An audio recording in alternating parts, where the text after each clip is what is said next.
ইরানের নৌবাহিনী ধ্বংস করে দেওয়ার বিষয়ে মার্কিন প্রেসিডেন্ট ডোনাল্ড ট্রাম্পের দাবির কড়া জবাব দিয়েছে তেহরান। ইরানের ইসলামী বিপ্লবী গার্ড বাহিনীর মুখপাত্র আলী মোহাম্মদ নাইনি ট্রাম্পকে সরাসরি চ্যালেঞ্জ ছুড়ে দিয়ে বলেছেন, যদি সাহস থাকে তবে যুক্তরাষ্ট্র যেন পারস্য সাগরে তাদের জাহাজ পাঠায়।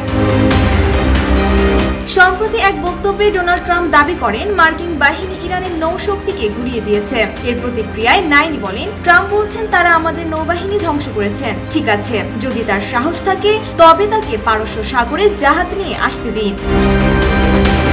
উল্লেখ্য, গত 28 ফেব্রুয়ারি সংঘাত শুরুর পর থেকে কৌশলগতভাবে গুরুত্বপূর্ণ হরমুজ প্রণালী বন্ধ করে রেখেছে ইরান। ওমান সাগর হয়ে পারস্য সাগরে প্রবেশের এই একমাত্র পথটি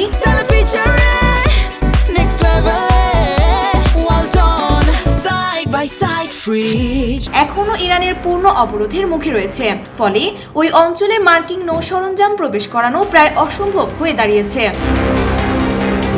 আইআরজিসির মুখপাত্র জানান, ইরান এখন পর্যন্ত যেসব ক্ষেপণাস্ত্র ব্যবহার করেছে সেগুলো প্রায় এক যুগ আগের পুরনো প্রযুক্তিতে তৈরি। গত বছরের জুনে 12 দিনের রক্তক্ষয়ী যুদ্ধের পর ইরান যেসব অত্যাধুনিক মিসাইল তৈরি করেছে সেগুলো এখনো ব্যবহার করা হয়নি বলে তিনি হুঁশিয়ারি দেন। Desk report, Bangladesh bulletin.